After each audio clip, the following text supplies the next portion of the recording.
Crofton, board member at Bayou City Waterkeeper. I hope everyone's having a great time tonight. Just wanted to share a little sailing adventure that we had recently. And here is Galveston Bay, what we're trying to protect and make a better place for everyone. I hope you'll help us. Thank you.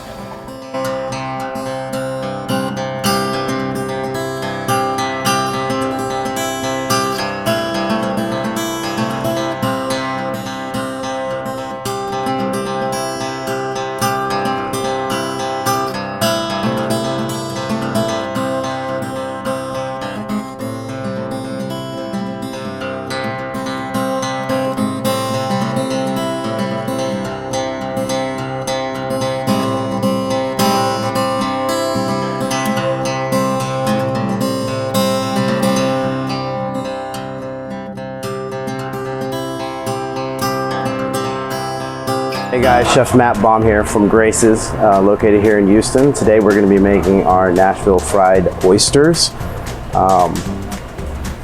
So let's get started. Over here we have our ingredients all laid out. We have cayenne pepper, chili powder, brown sugar, paprika, onion powder, and granulated garlic. So first we're going to start off by adding our cayenne to the bowl, a little bit of the chili powder,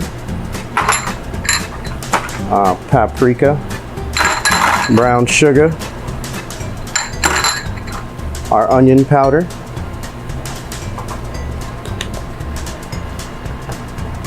and our granulated garlic. So we're just going to mix this all up, get everything incorporated. And to this we're going to be adding clarified butter. So we really kind of want to mix up all these spices. That way we don't have big old chunks in there. All right.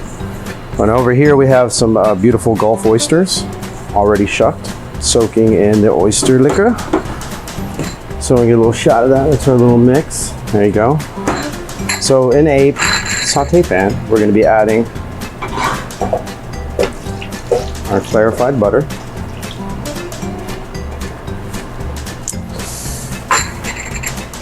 And we're going to be adding about half of that spice.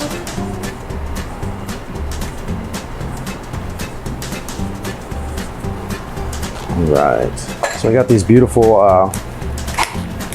Gulf oysters that we get shucked that come into the restaurant, and all they're doing is soaking in that oyster jus, that liquid that comes inside the shell. So what we're doing is taking it right out of that liquid and we're going to drop it into our cornmeal flour mix. Right, get that really breaded on there. Make sure your oyster isn't like wet when you're done doing this. It should be dry all the way around. Give you a shot after it comes out of the flour. Right. Okay, over here on this side by my stove here, I got my cast iron pan out. I just filled it with some regular vegetable oil.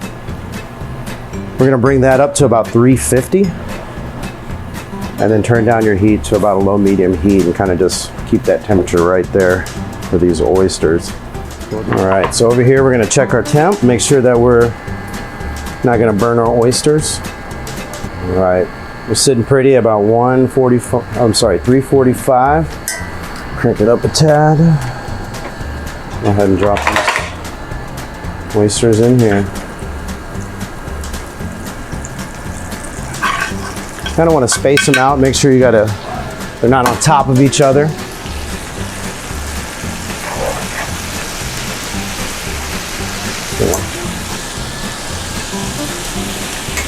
Over here we have our Nashville hot chicken butter. Get it nice and up to temp. You want to turn that to about a medium high and bring that up to about 200 degrees. So what we're doing, we're really just kind of infusing that butter with those spices. All right, so you can see our butter is starting to bubble here. You don't really want to go hotter than that because you're going to burn that brown sugar, and you don't want to burn that. Then it turns get really messy on you. So we want to cook our oysters for about 3 minutes until they're nice GBD is what we say here at the restaurant, golden brown and delicious. So it's going to be crispy on the outside. And then right as they come out, we're going to drop it into our Nashville hot chicken butter and kind of let them absorb some of that flavor. Depending on your spiciness level, you can add more cayenne or less cayenne if you don't like them that spicy. But here at the restaurant, we kind of like them with a little kick. So clean water is so important here at the restaurant for us because a lot of our fresh fish comes from our Gulf Coast. Our snapper that we get in-house and filet in-house is all caught out in the Gulf. And those fish need that clean water to, survive and be healthy and give us that beautiful product that we cook here at the restaurant. Our oysters, oysters filter that water and, they breathe that water in and kind of clean that water themselves. So having clean water for them to breathe in is essential for tip-top product. All right, so we're approaching that 3-minute mark. Our oysters are looking nice and crispy. All right. So again, you want them to be nice and crispy on the outside, but you don't want to overcook your oyster because then it dries them out. You still want them nice and juicy. Remember, GVD, golden brown and delicious is what we say here. All right, so you can kind of see, pull them all out.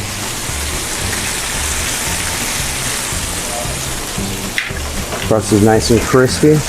We actually just use that oyster liquid that it comes in as the liquid for the breading. We don't really need to add any different liquid because it's got all the flavor in that water.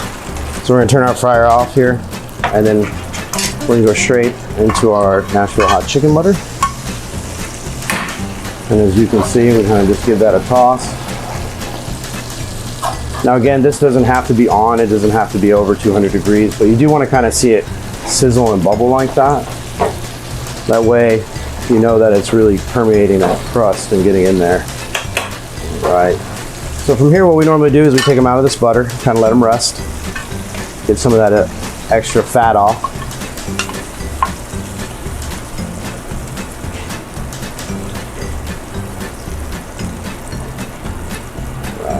All right, so right after it comes out of the hot oil, we're gonna let them rest a little bit. You don't want them to be too greasy. So some of that oil is gonna be coming off that oyster, and you want them to look just like that. See the crust still nice and crispy, and you have all that beautiful seasoning on there. So here at the restaurant, we just serve it on a bed of cabbage, purple and green, and we serve it with our Grace's Ranch. Don't sleep on that Grace's Ranch. It's very tasty. We just plate up here.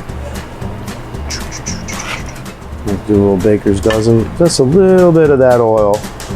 Kind of garnish your plate to give it some color.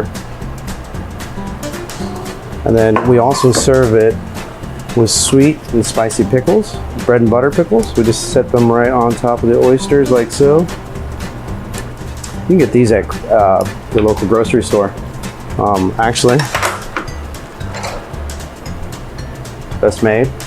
The bread and butter pickles and they have jalapenos in there, so it's got a little kick in there as well, but it's more on the sweeter side.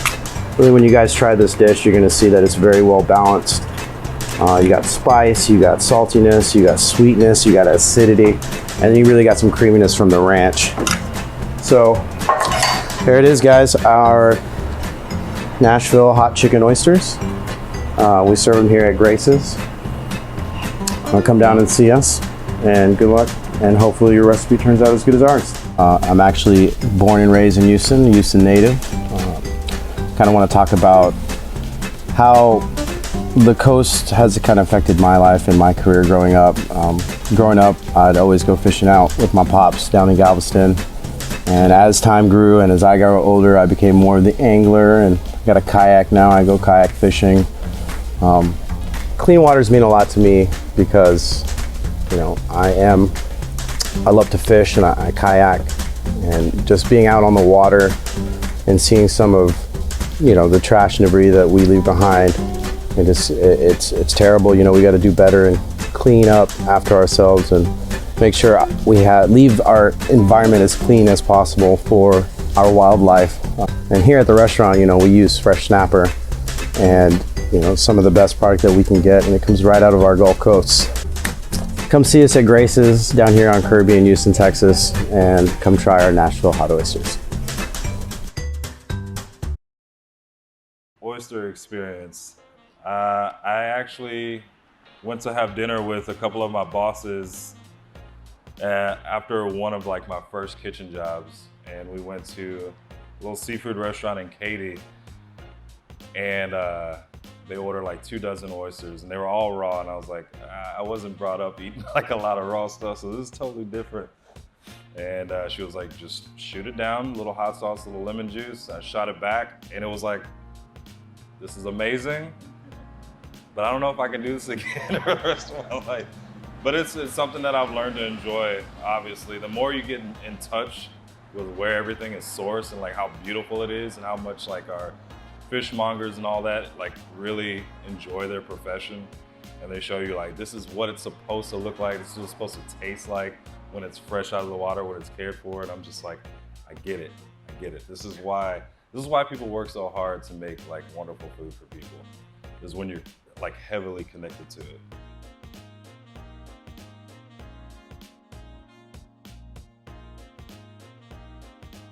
Day by day, as everyone looks at their different trials and struggles that they have to go through on a day-to-day basis, something as important as clean water should be available to all people. And, you know, outside of anything else, whether it be a single-parent home, whether it be, you know, any kind of violent situations that might be happening in the family, between friends, or in the neighborhood.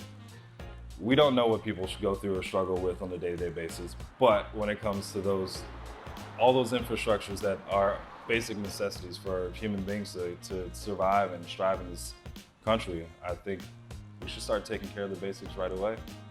And then from there, I think it makes it a lot easier for people not have to worry about their next meal, or if they're gonna get ill from the water that they drink. You know, things are very important. The importance of clean waterways for our communities, in the food industry, for me personally, I don't think there's anything more important than the base level of health, wellness, and the safety of everyone on this planet. So it starts there, making sure that we have clean water to make sure that we're safe and that we can be healthy and strive for as long as we possibly can. The second important thing about our clean waterways, especially when it comes to our industry, is we want clean food, period. I think we've learned a lot of lessons over the years of oil spillages in the ocean, chemical spillage from different varieties of companies, and these are getting into our seafood products. And we might not feel any effects right away, but generation after generation, these things are gonna, I think, directly affect our makeup, our physical makeup. People are gonna get sicker. It's just a huge thing I think most people we can avoid. Just that's a basic necessity, period. And that'll go an absolutely long way. Yeah. I had worked at a Revival Market a few years ago. It was my first time shucking an oyster. And we had to do about 200 for a wedding. And they were like, it's all on you, man, you got this. I was just shucking away. And they're like, you lied to us. This is not the first time you've done this. I was like, you just got in the zone now. It's in my nature.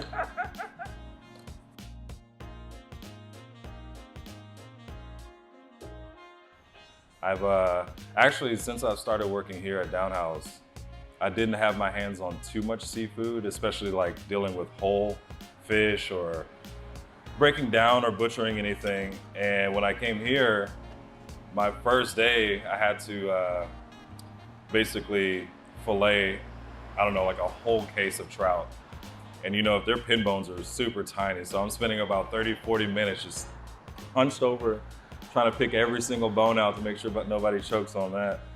And then after doing so many trout, I was like, all right, I think I have the opportunity to kind of teach myself to do more. So I started ordering in some like whole Atlantic salmon and taught myself how to fillet the whole fish. I mean, these things are like gigantic. And yeah, and ever since then, I fell in love with seafood.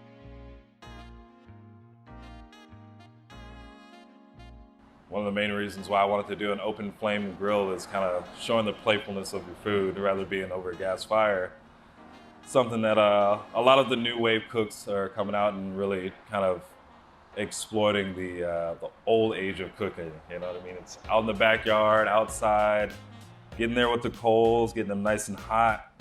It's nothing like being a caveman in 2020, huh? And grab one of these cinder blocks. You can grab 2, grab 4, just however big you want it to be. And you're gonna stack one side to be flat on the bottom and the other side to expose the holes. And then you just heat up whatever charcoals you like. In this case, I like lumped wood charcoal. Burns really, really hot, a lot longer. Load up your charcoal. You can either put a grill on top or you can leave it open face, put it right directly on the charcoals, and just go with it. So what I guess I would say the first and most important step is your oysters. Oysters obviously come out of the water, out of the Gulf, and there's lots of sand, lots of dirt. They like to harbor a lot of that dirt into their shells. So what I would suggest is rinse them under some nice cool water. And then if you take like a soft bristle brush and kind of like get into the nooks and crannies, because as you're shucking, you're probably gonna push some of that dirt into the oyster. That's gonna get into your mouth. It's gonna be really gritty, not good, not tasty.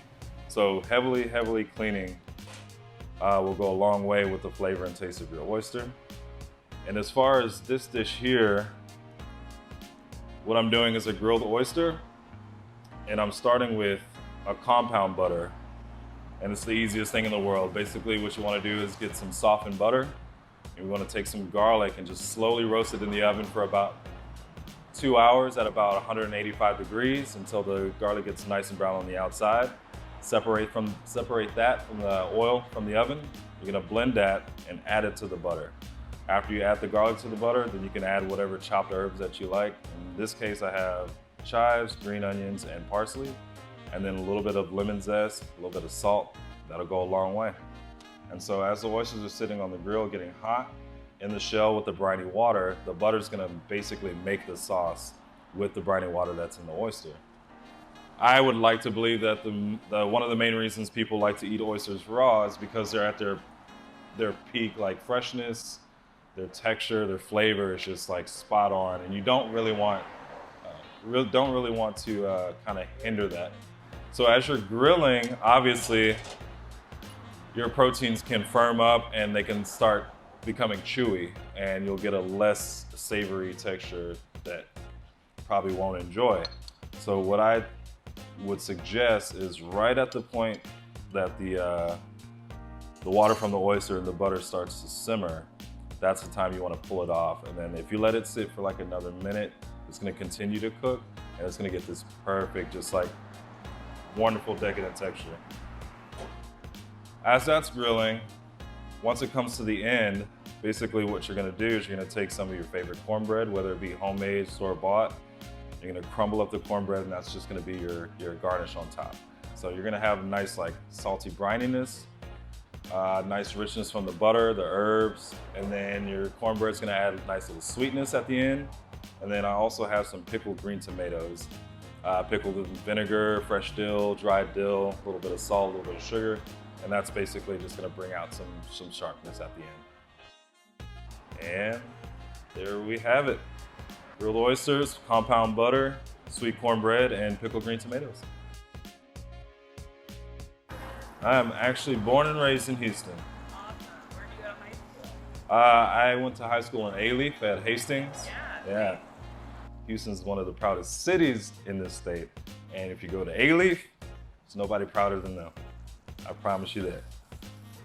I'd say generation after generation, there's been a lot of really great people that I know of and grew up with in Alief, and they're great advocates for building a better community, and they do it on a day-to-day basis, and it's amazing. Some of the friends that I grew up with, all the hardships that we went through in our neighborhoods, we overcame all of that, and we're all striving to do some really great things.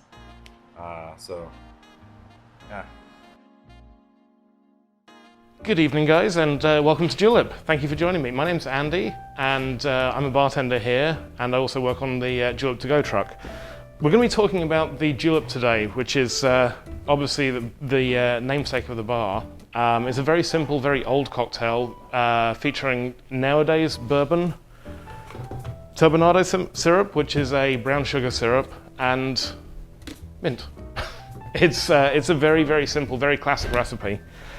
Hasn't always been quite so classic. Juleps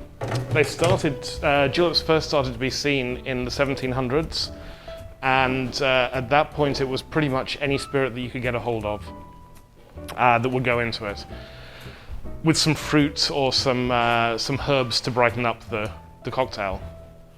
By 1840s, Jerry Thomas, who was the father of American bartending at least, he had created he had changed the recipe to be a cognac and peach brandy cocktail, again with mint and with turbinado, just to brighten it up. But really you can use almost any spirit. I've seen gin juleps, I've seen vodka juleps, I've seen Scotch juleps, you can use any. And so whilst the julep originally was made with multiple spirits, and then it was narrowed down to be a cognac drink, It was seen very much as a status symbol because not many people could afford cognac, and at the time in the mid-1800s, not many people could afford ice either, unless they lived very close to a port. To combat that in a way, a lot of the working class, middle class people in the US would switch out the cognac for bourbon, which was a much more readily available spirit and even used as a currency at that point in the mid and late 1800s. In the late 1930s, the Kentucky Derby started to use mint juleps in the same way that Wimbledon tennis tournament uses Pimm's in the UK. And on average, they serve over 120,000 juleps over the Derby weekend, which is a lot of mint sprigs. Juleps traditionally are made with spirits between 80 and 90 proof. Anything stronger than that, it can almost taint the mint, just to twist it into a less palatable flavor. To make the cocktail, in a classic copper cup, you add first about 15 mint leaves, a small pinched handful, and then a ½ ounce of turbinado sugar.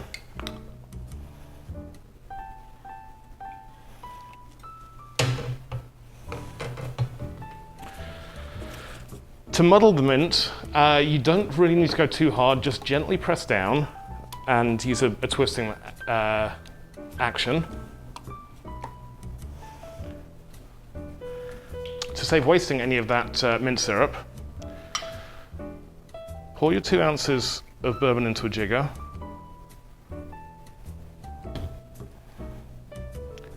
And use it to rinse off the muddler. That way you're not losing any of the flavor. We always use crushed ice for the julep.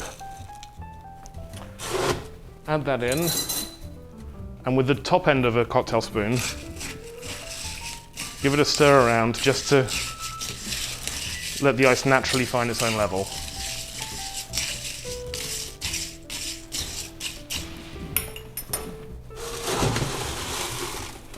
And top off.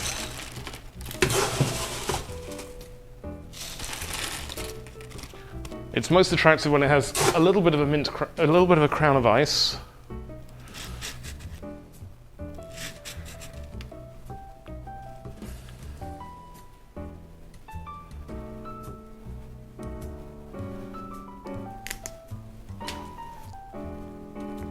And then a garnish with the second crown of mint.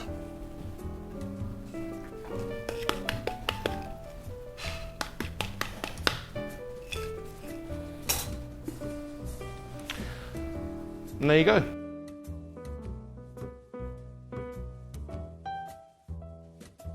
The Julep's a very, very light cocktail. It's not necessarily delicate because you do have quite a lot of bourbon in there. But it comes with it pairs very well with lighter dishes, seafood, particularly oysters, shrimp, and that kind of thing. And it's incredibly refreshing for a summer day, or as Houston likes to call it, autumn. We hope you enjoy your mint julep, and it pairs as well as I hope it will with the oysters. Have a great night, and hopefully we'll see you soon.